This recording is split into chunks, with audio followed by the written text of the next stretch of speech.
A warm welcome to all of you. And as you all know, at GMAT Fest, we try to bring amazing success stories of our students who have actually not just aced GMAT and also aced the top B schools and gotten into a few of them. So today we have one such amazing story of a student who not just tackled the GMAT, like she had to do multiple attempts at the GMAT, but she never lost faith in her, made sure that she believes in herself and scored an amazing 720. She just corrected that her score is 720. So she scored an amazing 720 and applied to some of the top European B schools like Cambridge and IESE, which are actually on the dream list of almost everyone who wants to apply to European B schools.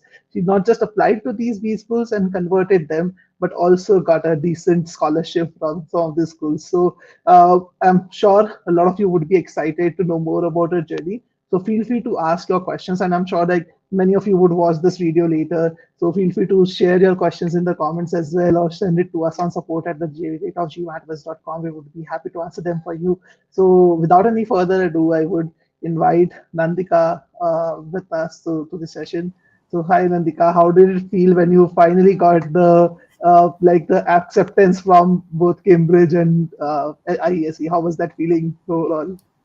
Hi Piyush. I genuinely my feeling was a feeling of relief. I'd been I've been in the journey of GMAT and getting into an MBA for quite a few years now. But the feeling of getting into both ES and Cambridge was I was extremely humbled, and I still um, feel very grateful and thankful that now it's over, and now the exciting part is going to take over, which is Going the to that, actual yeah. part of going to school. You know what, like that's I think one of the worst part of applying in round one is that you have to actually wait a lot to kind of start your B school journey. So Nandika Yeah, applied in round one, and she has to wait for almost what the program starts in July or August. How when is it? August. August, the long waiting period to start the journey.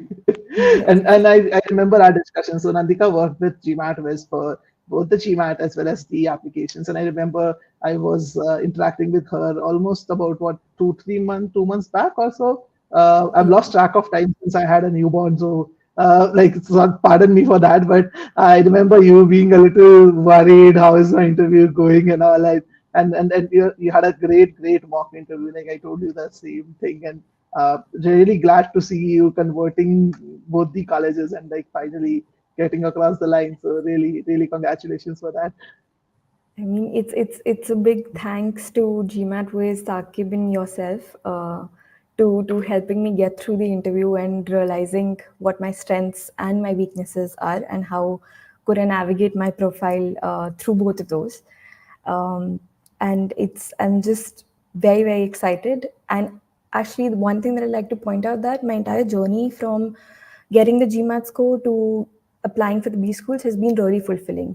There has been a lot of things that during this course of time, while writing a lot of essays, I got to um, uncover about my profile and myself as well, which is something that I'm extremely happy about, that I got to go through this rigor of applications and everything, and work with you guys in such detail about my professional life and my ambitions and my long-term goals, that the entire picture has come out really knit really well.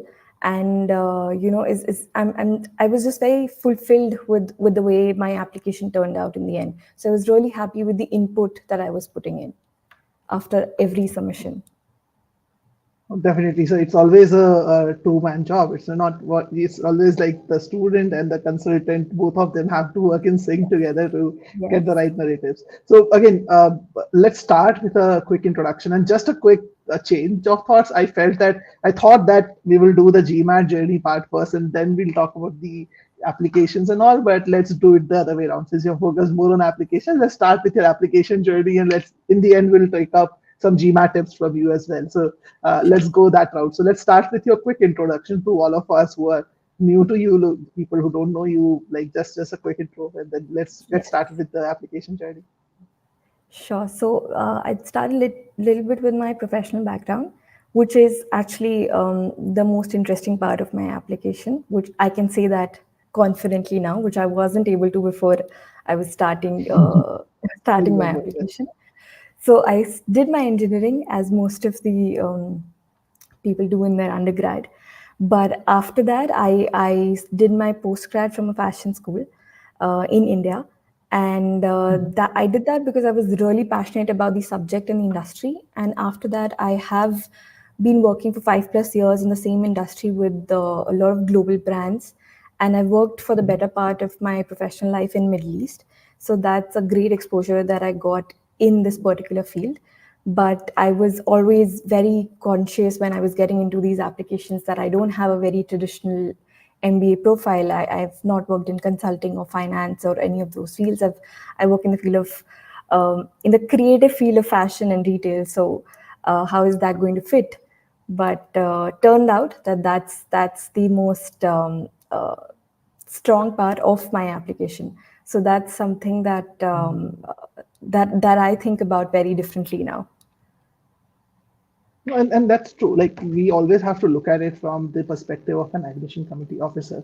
So obviously, like a person working in consulting or let's say investment banking, for them it's a straight line. You know what? Like you do an MBA, you join the same firm at a slightly higher role or whatever. But again, those people who are already in there probably are already MBAs or they are probably not needing an MBA because they're already there. So most of the applicants who end up applying to B schools are not consultants or investment bankers, like barring a few like in CR where you get a lot of MBB sponsored candidates and all of that. So primarily they have to choose between the other rest of students. Now, is diverse background a helpful thing? Usually yes, but does diverse background get you into a B school? Probably no. Like it's also about how you tell your narrative. So narrative Exactly. building is what we always say is important. So what was your thought process like?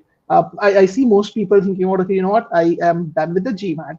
I get a 720, 730 kind of a score, and I can just dive into the application and just start with that and get done with it. I'm going to get selected. And I understand that it stems somewhere from our Indian mindset where we do well in entrance tests, our scores are there, and that means we are getting into a good school. So, did you just dive into your application right after your GMAT, or what was your journey like? How did you attack the applications for Cambridge and ESA? So I most definitely did not dive into applications directly. The Okay. first exercise that Saqib and I did do was to build like a dashboard of everything that I could come up with my strengths, my weaknesses, any failures, any achievements, and anything and everything. I kept writing in that, and I remember I kept writing for 2 weeks straight in that dashboard, and I just wrote literally everything about my life in that, and then we would like alter things there, pick up the best ideas, build up like a proper full circle of the story, dots that fit together. But there was a lot of initial time, which was a lot of self reflection on what has happened so far and what was the motivation behind it. And that really helped me get a clear picture into into getting it into words, like why exactly what I've done so far is really important, it was really important for me to do to now actually go into a B school.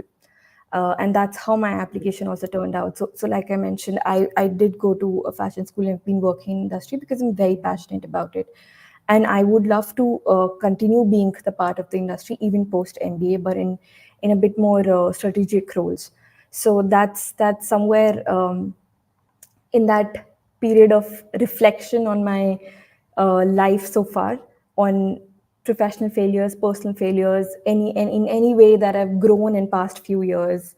Um, that period of 2 weeks where I just thought and wrote everything that came to my mind was really crucial for me to, after that was the time when I actually dig into applications and I read what exactly are the questions, what exactly are they looking for. I did have an idea of the kind of profile of students that these universities have because I was aiming for them. And I always had an interest in working in the area of sustainability, and both of these schools speak very well with that area and that industry. So that's why they were in top of my list. And when I spoke to I think Adcom also during my interviews, and they also had like this similar point of view which you just mentioned, that we are looking for candidates with a different sort of experience and who are willing to work more in this field. So it really did stand out um, as a good thing in my application. And I say it again and again is because initially I was trying to avoid this different route that I taken in my profession. And but when I spoke to Saqib and you, and I really got to know that this is actually something that I should Highlight. not try to not speak about, but I actually need to genuinely speak out that what was my motivation behind it. And it actually made sense. It still does. I just didn't know how to put it in words back then.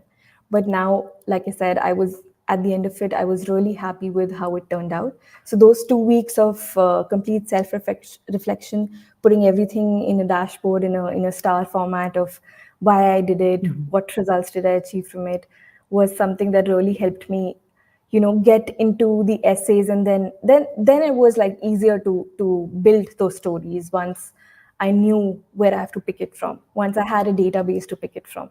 So that was actually the first step that we did as an exercise before going to the actual essays and everything. So I think that was really, really Well, helpful for me. that's a very, very, very important step. In fact, this is a very important tip to all the user or students who are watching this. We are sitting on 23rd of November right now. I knew the round two deadlines are gonna be in first, second week of January, depending on the school you're targeting. Most people plan their applications, keep their applications till the very end. Like, okay, I'll take the GMAT around 15th or 16th of December, or around the Christmas, and then last 10 days, 15 days, I'll slog and complete the application. So Yeah. focus on what Nandika said, that 2 weeks self-reflection. And this 2 weeks is not, it's not about 2 weeks, it's about that, you know what, composure that you need to maintain, the calmness you need to maintain to kind of let your brain think through things and understand exactly what all have you done in your career. And obviously, I'm pretty sure, Nandika, in these 2 weeks, you would have had multiple discussions with Shakib to kind of fine tune your thoughts around, Yeah. okay, why, what is my goal? How do I present the goal? And all those things are very critical. And it's not like those 2 weeks you have to kind of sit the whole day on the self-reflection part. The best part about self-reflection is it happens in bits and pieces, and you need to give Yeah. yourself like less time over a longer period rather Yes. to kind of do it, basically. Like, so Nandika, would you recommend people who are like in the last leg right now? Let's say, for example, there again you have had your own struggles with GMAT. Also, you have to take it multiple times. So let's say someone is right now around a 690, 680 kind of a mark. They have to still push their score by 30, 40 points. They have this 1.5 month window before the application. So would you rather ask them to kind of finish the GMAT first and then focus on application, or would you want them to kind of do something like in parallel for the application as well as the GMAT, balance it out in a way that they are able to move both the things together? What would your recommendation be with such people? So I think if anybody is aiming for round two, which is actually just around the corner, it would be better to actually start doing this self-reflection exercise, because like you said, it's not going to be a self-reflection all day out. It's going to be in bits and pieces.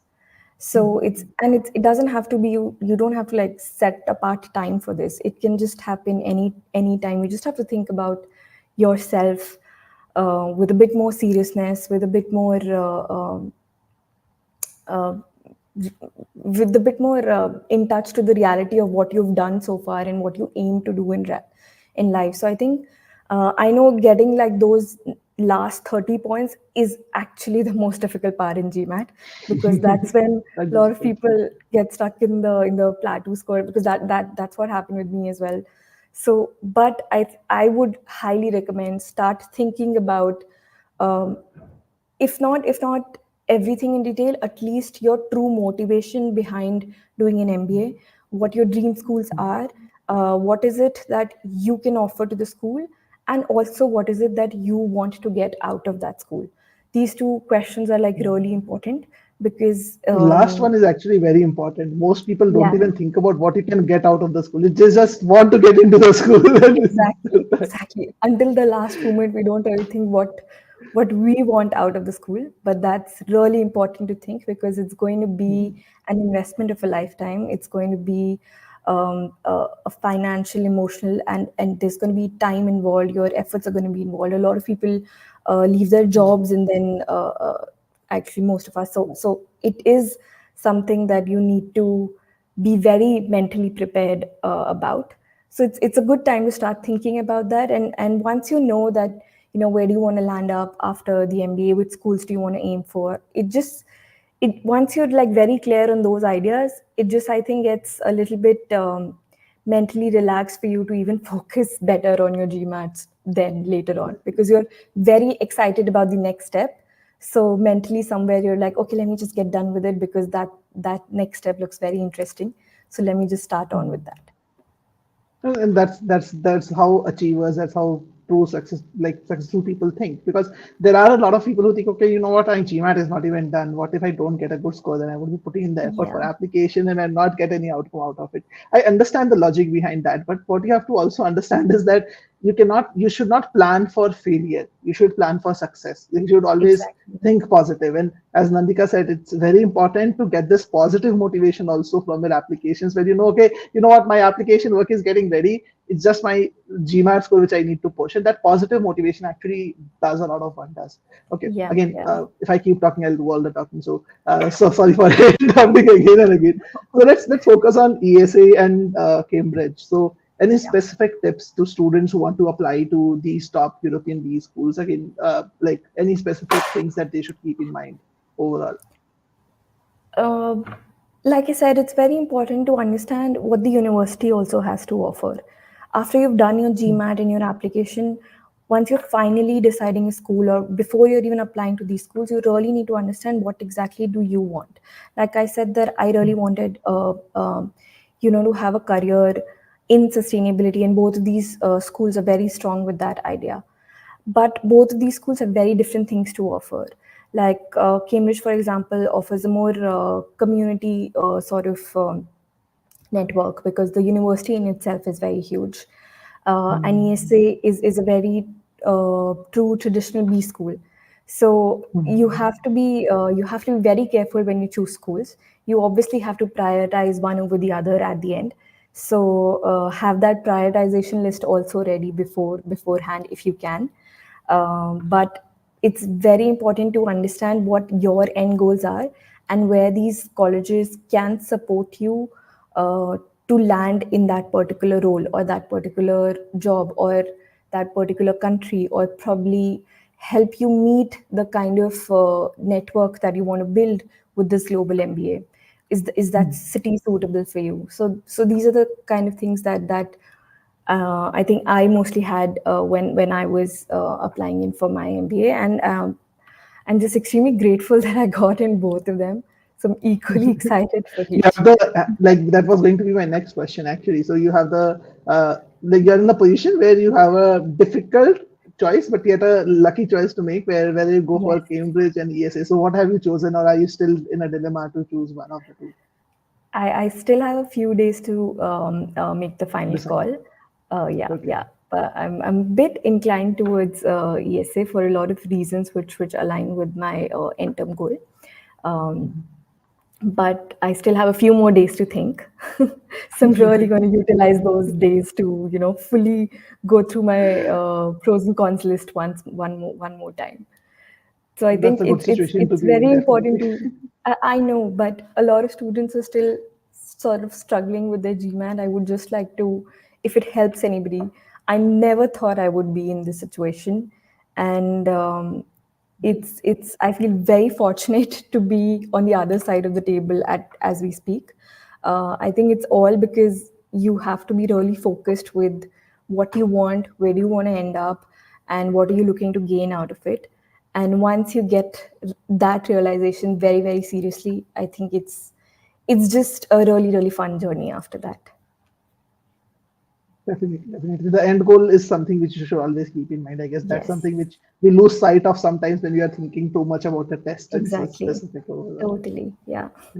And what kind of scholarships have you gotten basically? Like again, European schools, just for like disclaimer, are not known for giving scholarships. They're Yeah. very nicer. One of the reasons because is that they're very affordable as well. They're not charge you like tons and tons of money like most of the US schools. But still, like the scholarship is very rare, but Nandika is one of the lucky few students who has gotten scholarship. So, what was the scholarship given, and which school has given it to you?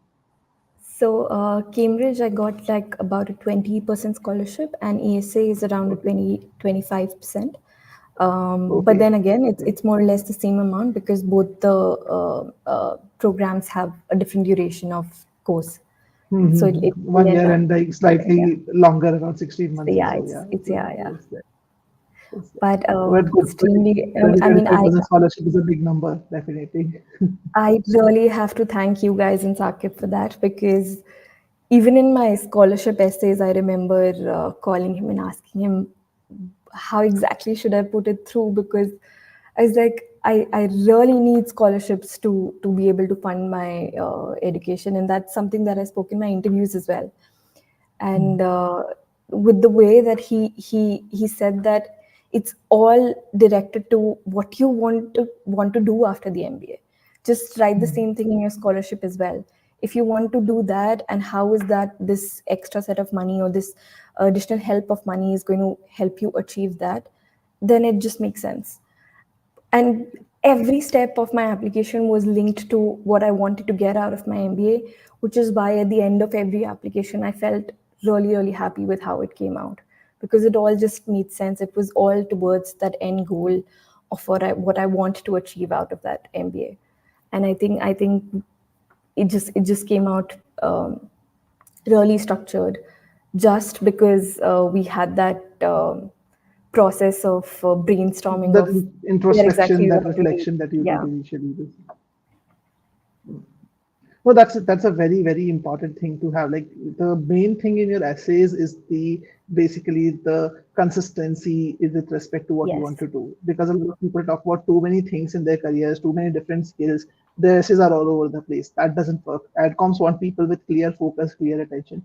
And one more thing which is important for all the viewers to understand is that you cannot take tips from Nandika's story and apply for a scholarship essay and get a scholarship like that.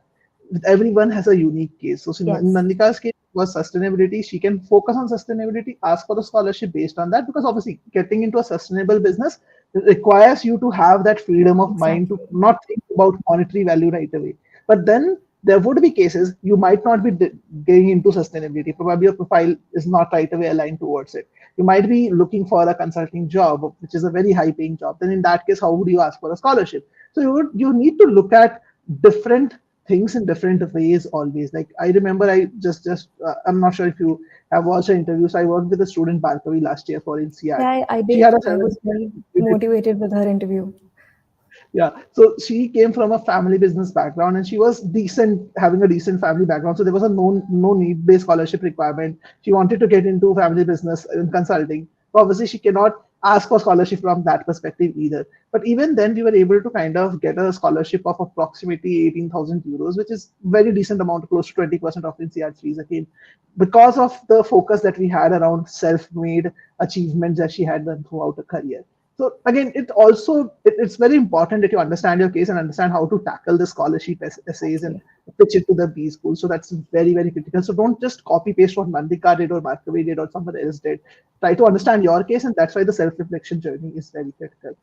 All right. Quick tips on interviews. Like any tips for tackling these interviews of the top B schools? Like, should you be like in really nervous state? Should you be calm down? What kind of questions do they ask? I know I'm asking some random questions, but yeah, like how did you prepare for the interview process?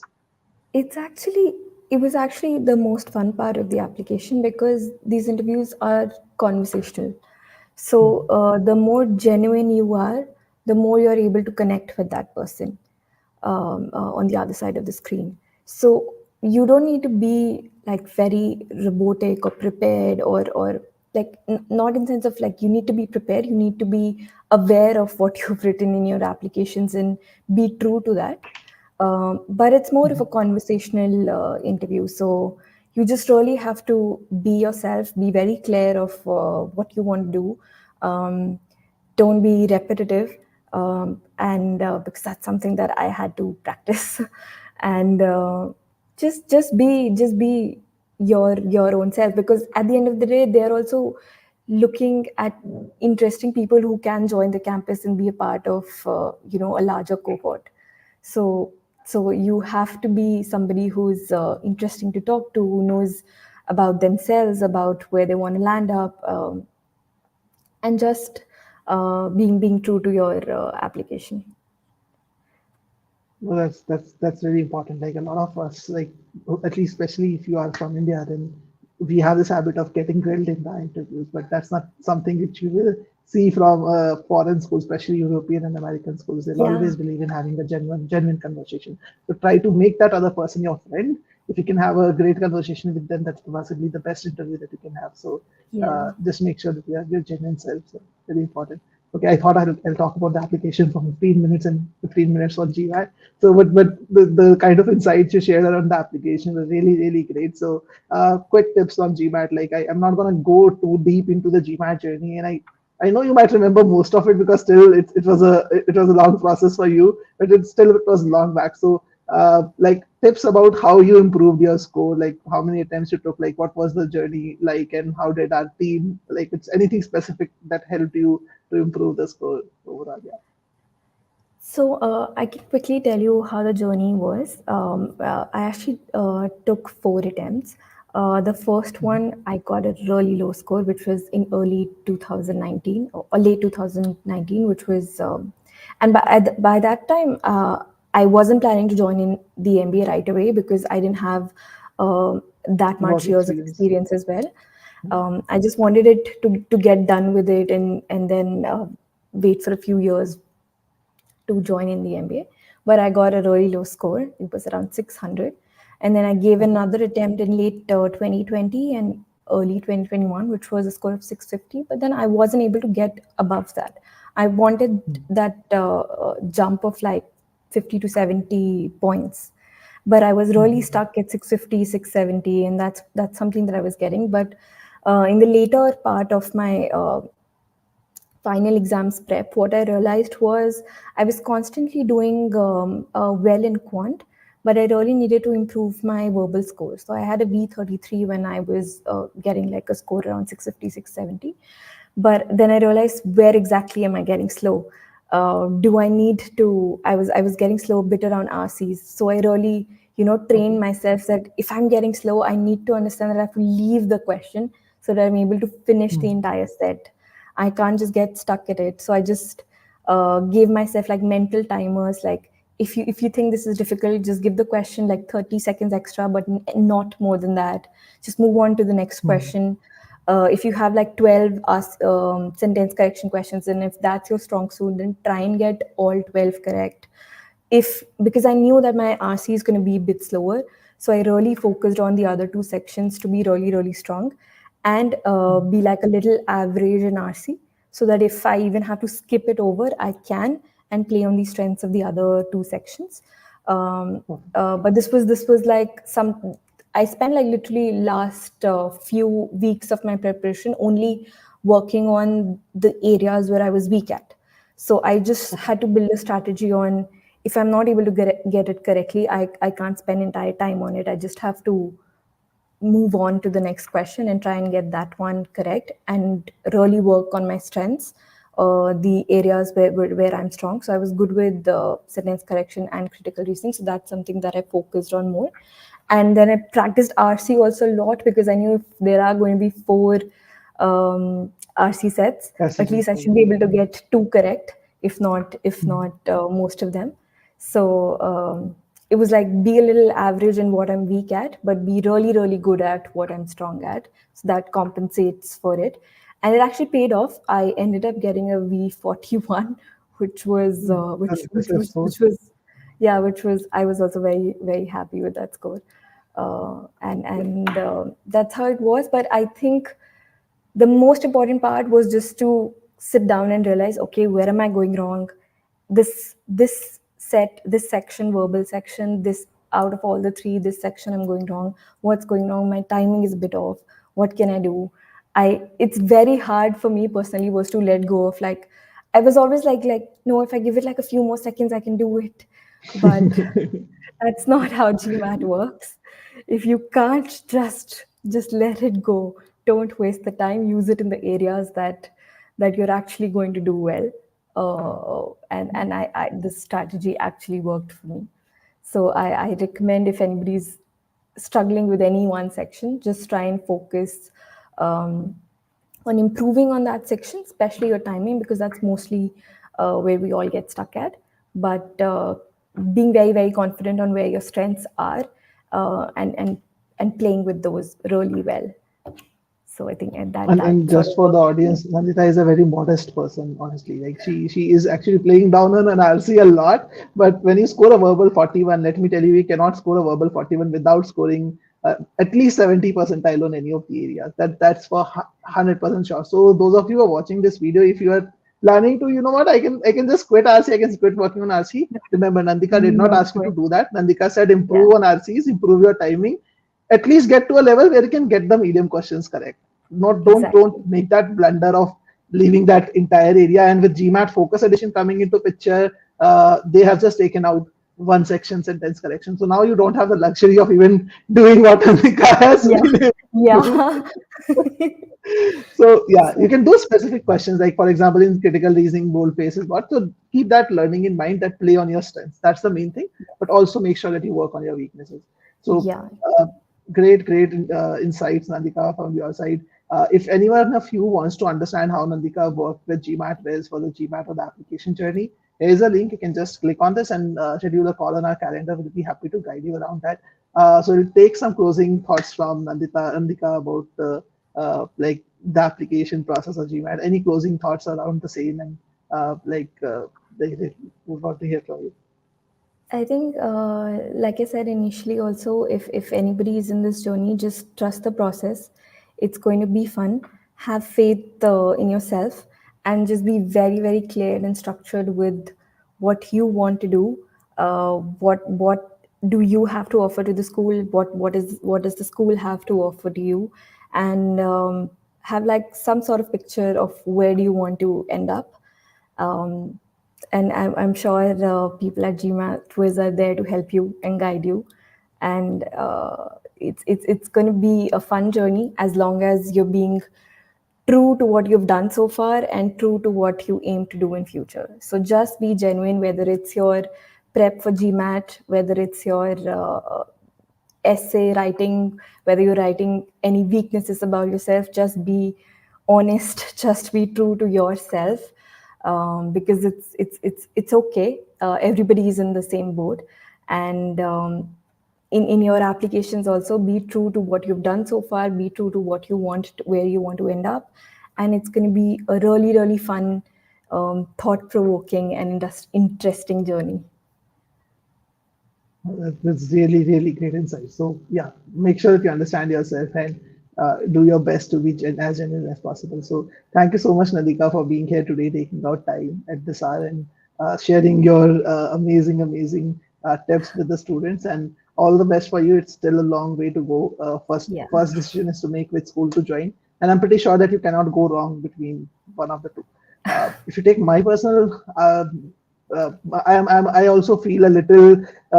It's very difficult to choose between the two options that you have. They have their own strengths and the things. Yeah. But I feel a little slightly more inclined towards ESA for from the learning perspective, and from safety perspective, I feel Cambridge is a safer bet in the sense of visa and all those things. So there's a difficult thing to choose. But considering that Yes. fact that you are in the Middle East, based in the Middle East, I feel ESA would be a slightly better choice overall compared to the Yeah. options that are Yeah. available to you. But again, take your time. I'm sure you would have done a lot more research around it. Speak to Alam. So take that Yeah. decision and do let us know like what do you finally decide to do. So would really wait to hear that from you as well. I would. And one really interesting thing, Piyush, that you mentioned was speaking to alims, and that's something that I missed saying out on. That speak to as many alims as you can. Reach out to them on whichever channel you can. Reach out to all your acquaintances to know where they are, to know more about the college. That is something that really helps get the genuine idea, the genuine feeler of the schools that you want to go to. And it's also nice to connect with people slightly before the program starts, if you actually end up going to those programs. So it's something that's really important to do is to speak to as many people as you can. So I think that's something that's And also very important for anybody the who's. great point that you brought up again. Just one other thought process. I also recommend people to speak to alums, and there is one more reason which I recommend that for. So obviously, when you work with a consultant, for example, you work with GMAT West for your admission consulting, the consultant knows about the schools. The consultants have very good understanding of what are the qualities of the schools, what are the key strengths, what are they looking for.